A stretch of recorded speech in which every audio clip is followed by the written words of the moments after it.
Reza a lenda que quem é vivo sempre aparece e eu resolvi reaparecer por aqui para retomar esse assunto do qual eu sou tão apaixonada, tão fascinada e tentar seduzir vocês a gostar, a se envolver e a fazer uso dessas informações que eu vou começar a entregar por aqui na imagem de vocês. Bom, para você que é um seguidor das antigas, eu gostaria de te agradecer por não ter desistido de mim. E para você que é novo por aqui, eu quero te dar as boas-vindas e dizer que eu estou torcendo para que você se apaixone, assim como eu sou apaixonada por esse assunto, e que você comece a fazer uso de todas as informações que eu vou entregar por aqui na sua imagem e que isso tenha reflexo, que todas essas informações e o uso delas reflita na sua vida pessoal e nos seus relacionamentos sociais e também profissionais. Bom, para você que não me conhece ainda, meu nome é Daisy Klein, eu sou consultora de imagem pessoal, graduada em arquitetura e urbanismo, e por 4 anos sabáticos da minha vida, eu trabalhei como comissária de bordo na empresa Emirates Airlines. Talvez você já tenha ouvido falar um pouquinho sobre essa empresa, e muito provavelmente, se você ouviu falar dela, deve saber um pouquinho sobre o luxo que são os aviões. Você muito provavelmente já tenha visto em alguma propaganda ou em algum filme as cabines que são super luxuosas, são privativas, trazem essa ideia de privacidade, de conforto e de um momento tranquilo para você fazer o seu voo e se deslocar do seu lugar até o seu destino. Mas você muito provavelmente, garanto, que não sabe que é possível tomar um banho dentro de um dos voos da Emirates. É possível, sim, tomar banho a 40 mil pés de altitude. É possível também socializar com os demais passageiros em um dos lounges que os aviões A380 possuem. Você muito provavelmente não ouviu falar sobre essas acessibilidades ou essas amenities que eles chamam dentro do avião, justamente porque o foco da empresa, embora eles investam muito pesado no equipamento deles, nos aviões, o grande foco da propaganda da Emirates está nos funcionários. E essa importância que eles dão para o funcionário ficou muito evidente para mim já desde a época da seleção, onde eu comecei a perceber que a imagem para eles era de fato bem importante. Mas ficou mais nítido ainda durante o treinamento. Eu lembro que durante esse um mês, 40 dias que foram bem intensos da minha vida, durante o treinamento, eles falavam sobre assuntos como a segurança dentro do avião, afinal, os comissários são os grandes responsáveis por manter a segurança dos equipamentos, do avião, mas principalmente dos passageiros. A gente falava então sobre a segurança, sobre os equipamentos dentro do avião, explorava informações e todos os equipamentos que tinham dentro de cada um dos aviões, os quais a gente ia operar, mas junto de todas essas informações dentro desse treinamento, a gente também tinha uma matéria que era exclusiva e voltada a falar sobre a imagem e o uniforme dos funcionários.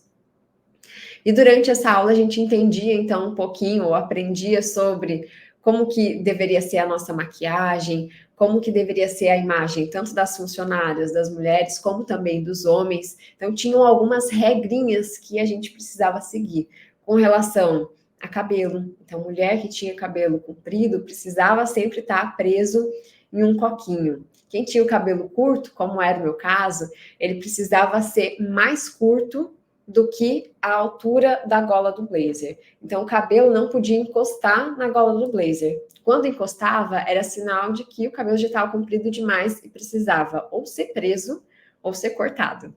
A gente tinha também uma quantidade mínima de maquiagem que a gente precisava usar. O batom vermelho tinha que estar sempre presente, afinal, era a assinatura das funcionárias da empresa. As unhas tinham que estar sempre feitinhas e a gente tinha até as cores de esmalte que a gente poderia usar durante o serviço. E por mais que na época todas essas informações, essas regrinhas me incomodassem e eu lembro que incomodava outras colegas de trabalho também, hoje eu olho para trás e eu entendo muitas delas. Primeiro porque, pense aí com você está viajando e está sendo viajando de avião e está sendo atendido por uma funcionária. E quando ela está servindo a comida, imagine que cai um cabelo na tua comida. Que desagradável que não é fazer uma refeição e no meio da refeição descobrir um cabelo. Ou ainda, a pessoa que está te servindo está com as unhas sujas, estão mal feitas. O raciocínio que a gente faz, e é quase que automático, é se a pessoa que está ali lidando comigo, lidando diretamente comigo, não teve higiene, não teve cuidado com a aparência, imagine a pessoa que está lá atrás preparando a comida. Se essa que está lidando comigo não tem muito cuidado, não tem preocupação, imagina que está lá atrás e eu não vejo. Então, a empresa tinha todo esse zelo, todo esse cuidado, porque, sim, nós éramos as pontes entre os funcionários, nós éramos as pessoas com os clientes, nós éramos as pessoas que iriam lidar com os clientes, mas também porque nós éramos a representação humana ali, nós éramos a representação, a consolidação de todos os valores, de todos os princípios da companhia. Então, era como se a gente estivesse ali representando tudo o que a companhia acreditava, tudo o que ela pregava. Isso precisava ficar muito evidente, muito claro na nossa imagem. E por isso todo esse zelo com cada detalhe da nossa aparência. Porque nós éramos as primeiras pessoas que iriam lidar com o consumidor deles, com o cliente da empresa.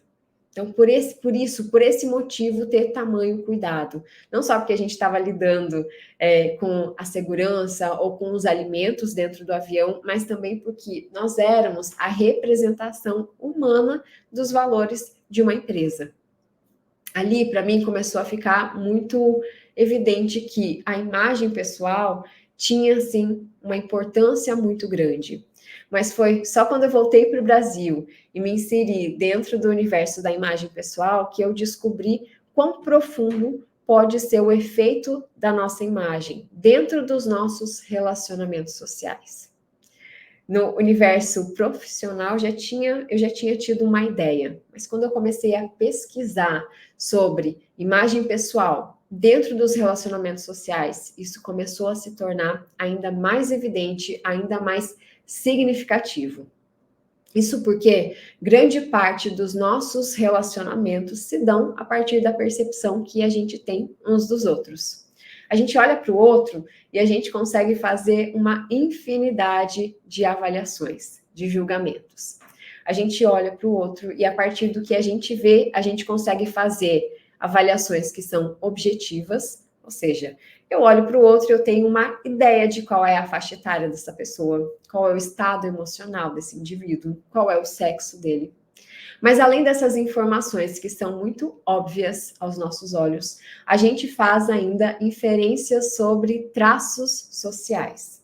Ou seja, eu olho para o outro e eu tenho uma ideia, ou eu decido se essa pessoa me parece ser confiável, me parece ser honesta, se ela parece ser simpática, competente, leal.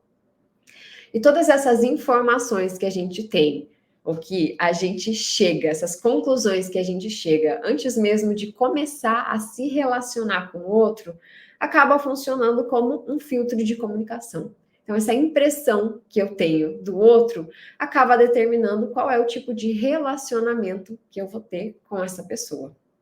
E explorando ainda mais esse universo da imagem pessoal, eu comecei a observar que o rosto tinha, sim, uma participação bem significativa dentro dessas impressões.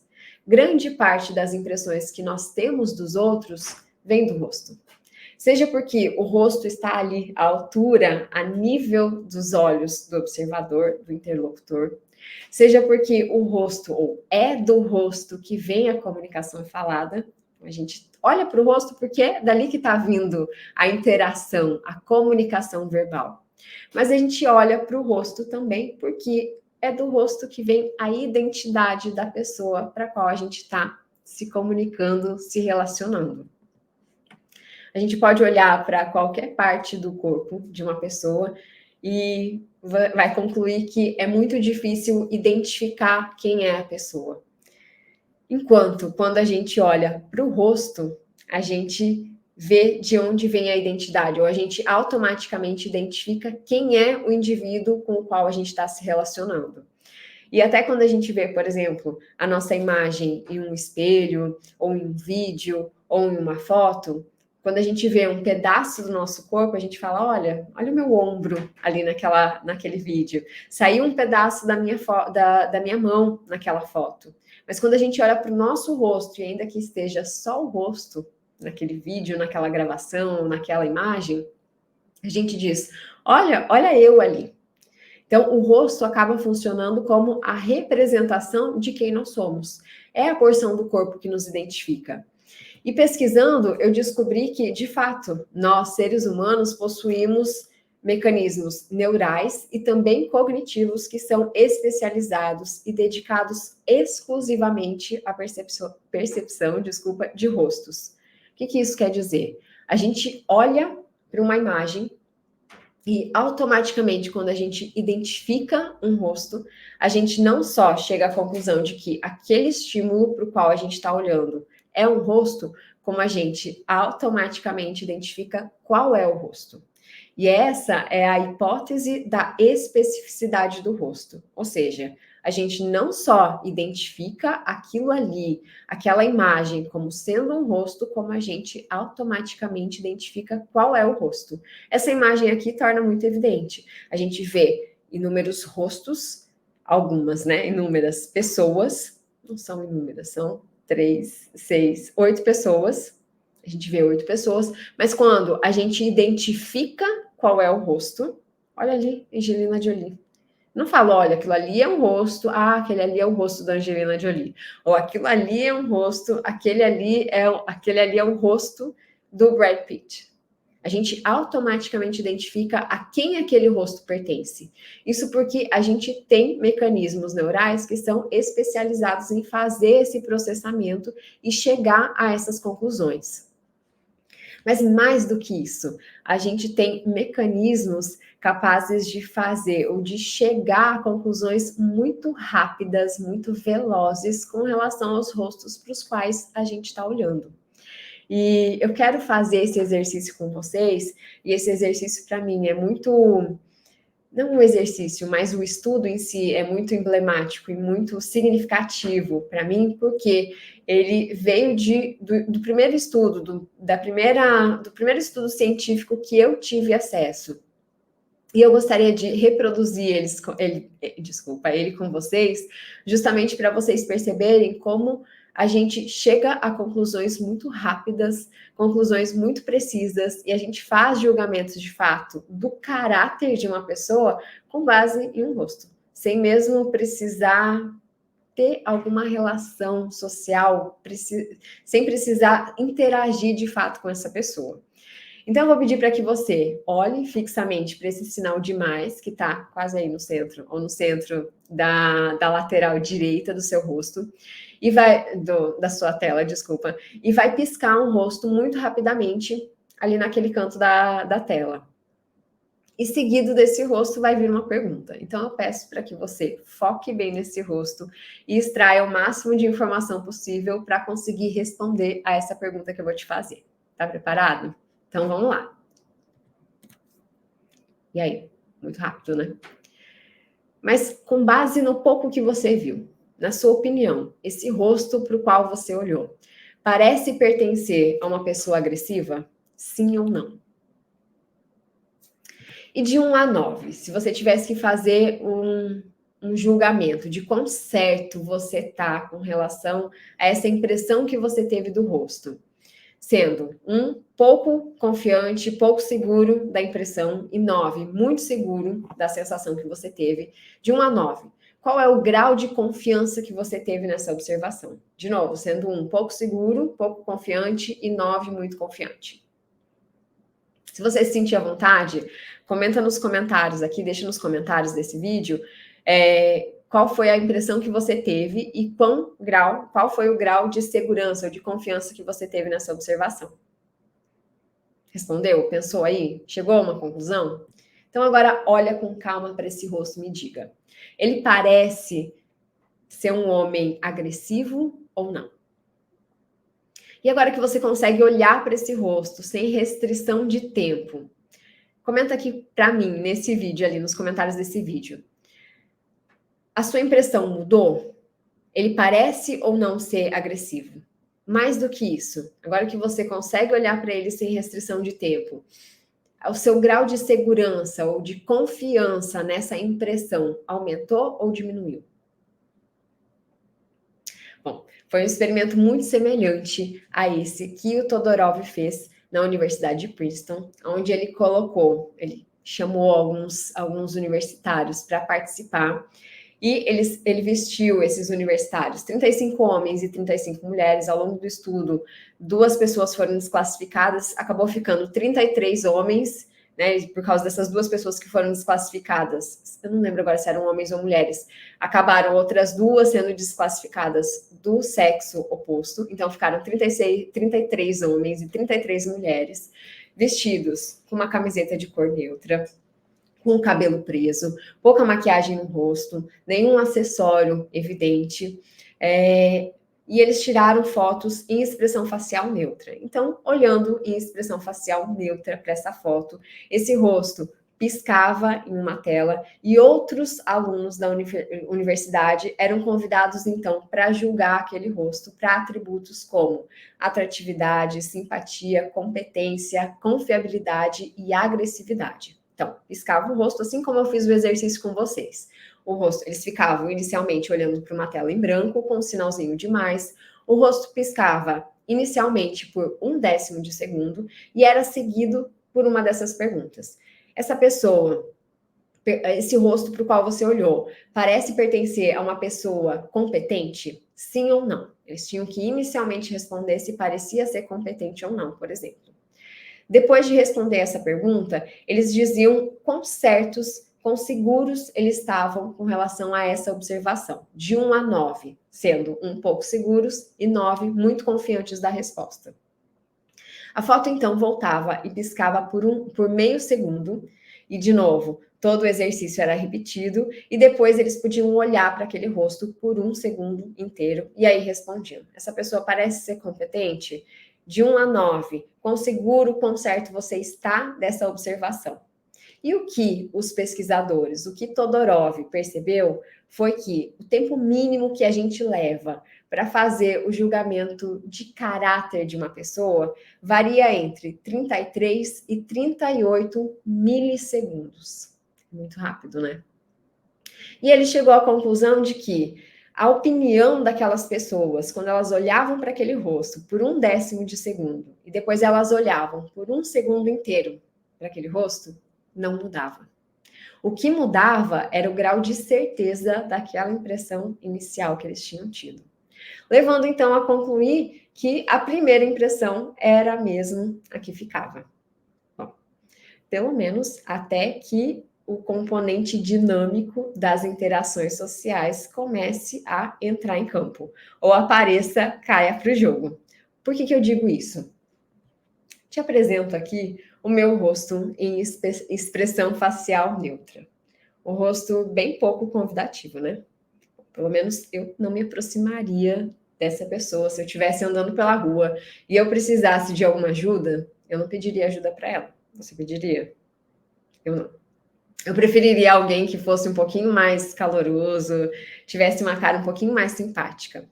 Bom, eu compreendo que eu tenho essa cara, assim, bem pouco próxima, acessível, agradável.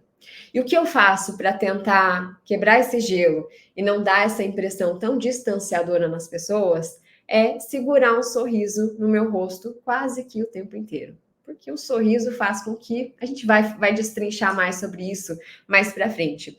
Mas a expressão facial feliz ou um sorriso é o que mais aproxima os outros, é o que mais inspira confiança em quem olha para a gente. Então, o estudo, eu diria que o grande furo do estudo em tentar sustentar a ideia de que a primeira impressão é a que fica, é que ele exclui completamente o componente dinâmico das interações sociais.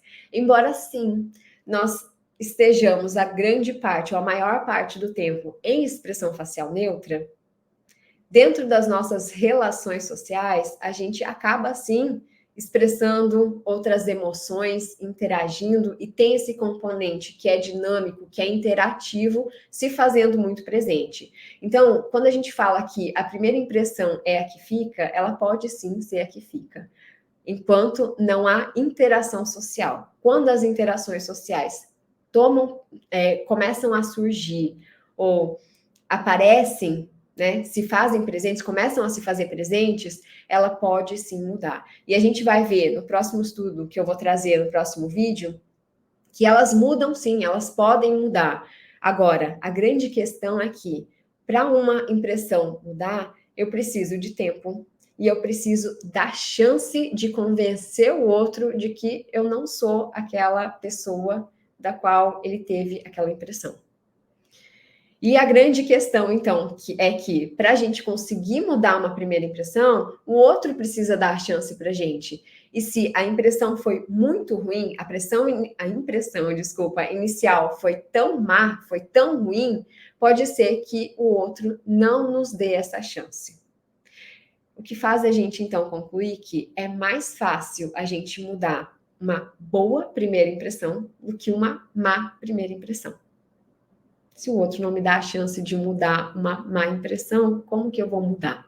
Imagine você aí, você conhece uma pessoa e sem precisar trocar muitas palavras com ela, você decide que não confia nela, que ela não é o tipo de pessoa que você gostaria de ter por perto, que ela não parece ser leal, ela não parece ser confiável, ela não parece ser digna da sua confiança ou da sua amizade.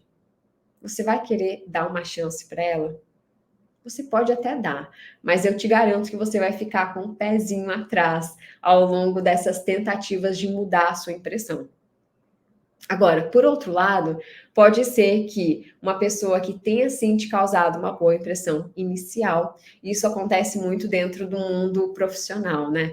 A gente acaba se identificando com pessoas que são do nosso nicho, do nosso ramo, e a gente fica encantado com elas e começa a acompanhar, e às vezes até conhece pessoalmente, e depois de conhecer acaba se decepcionando porque ela não é tão simpática, ela não é tão solícita, ela não é tão agradável como ela nos pareceu em um primeiro momento.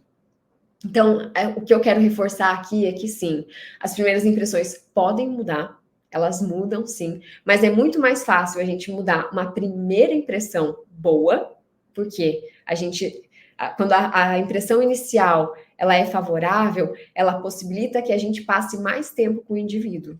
E aí, quanto mais a pessoa vai conhecendo da gente, mais chance ele tem de eventualmente se decepcionar por algum motivo. Agora, quando a primeira impressão é má, pode ser que a gente não tenha tempo de reverter essa impressão negativa.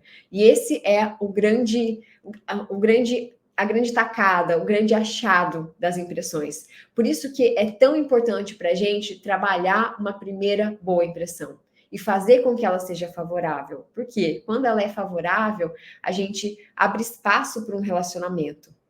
A gente tem mais chance de fazer com que o outro se aproxime e queira se relacionar com a gente. Diferente do que acontece quando a primeira impressão é negativa. Então, é fato que o que a gente pode dizer a partir desse estudo é que as impressões iniciais, elas geram sim um efeito de primazia. Ou seja, as primeiras impressões acabam modulando toda a percepção que a gente vai ter depois dessa primeira impressão. Se ela for favorável, todos os traços que eu vou vendo depois acabam sendo quase que tingidos por esse traço inicial. É como se esse traço inicial fosse colorindo todas as outras características que vêm depois. E a depender do traço ruim que possa aparecer depois, quando as primeiras impressões são muito boas, são muito favoráveis, elas podem até fazer com que a gente desconsidere alguma característica ruim. A gente vai falar sobre isso no próximo vídeo. Agora, quando a primeira impressão é muito ruim, pode ser que todas as impressões consecutivas que vierem depois dessa só reforcem a impressão ruim que a gente teve de início. Isso porque a gente está o tempo inteiro buscando formar impressões do todo do outro. A gente olha para a pessoa e por mais que a gente tenha pouquíssimas informações sobre ela, a gente está o tempo inteiro tentando formar a impressão sobre toda a personalidade da pessoa. Você talvez nunca tenha me visto antes, mas você está tentando chegar a alguma conclusão da minha personalidade como um todo nesse exato momento. Então, embora a primeira impressão nem sempre seja, não dá para a gente dizer com segurança de que essa primeira impressão vai ficar, vai se prolongar ao longo de toda uma vida ou de todo um relacionamento, ela tem sim importância. Ela é muito importante. Em especial se ela for boa. Eu tenho a chance de manter o interesse ou de manter um relacionamento quando eu causo uma primeira boa impressão. Bom, estamos aqui finalmente chegando ao final desse vídeo e eu espero que você tenha acompanhado até o final. O que eu quero te dizer ao final desse vídeo e concluir ele dizendo que a aparência importa sim. E ela é a primeira que chega dentro dos nossos relacionamentos sociais. Então, fazer com que ela trabalhe a nosso favor pode ser um grande trunfo na tua vida, seja ela pessoal como também na profissional. Quero te lembrar também que quando a gente fala de imagem pessoal, imagem não é só roupa. Veja aí como o rosto tem uma importância muito grande. E pensar em aspectos faciais são, assim, de extrema importância dentro da nossa vida, dentro dos nossos relacionamentos sociais. Lembra aí, tá? Anota aí no teu caderninho sobre a importância de carregar o sorriso. E se você quer uma dica minha, carregue um sorriso daqui para frente. Ao longo dos próximos vídeos, você vai descobrir a importância de um sorriso no rosto. E eu quero que você veja como, muito rapidamente, a gente chega a conclusões sobre o caráter de uma pessoa. A gente não precisa ter muito tempo para decidir se a gente confia ou não no outro, se a pessoa parece ser leal ou não, se ela parece ser confiável, competente, se ela parece ser simpática. Algumas das conclusões que a gente chega em décimos de segundos, a gente provavelmente leve uma vida inteira para confirmar essa informação ou para descobrir que não era exatamente aquilo que a gente estava pensando sobre a pessoa. Então, leve consigo essas 3 informações, guarde bem isso que a gente falou ao longo desse vídeo. Esse vídeo é só um vídeo introdutório. A ideia é aprofundar um pouquinho mais sobre esse assunto nos próximos vídeos, mas eu espero que você tenha gostado. Se você tem alguma sugestão de algum assunto que você gostaria de ver aqui nesse canal, você, por favor, deixa aqui embaixo. E eu te aguardo no próximo vídeo, onde a gente vai falar um pouquinho mais sobre como são formadas as primeiras impressões e como impressões consecutivas ou as impressões que vêm depois dessa primeira podem mudar completamente a nossa opinião sobre o outro, ou como a gente pode simplesmente, a depender das impressões iniciais que a gente teve de uma pessoa, simplesmente desconsiderar, ignorar algum traço negativo. Quase meia hora de vídeo. Espero que você tenha gostado. Eu estou bem feliz de estar de volta e eu conto com a tua presença nos próximos vídeos. Um beijo, até mais!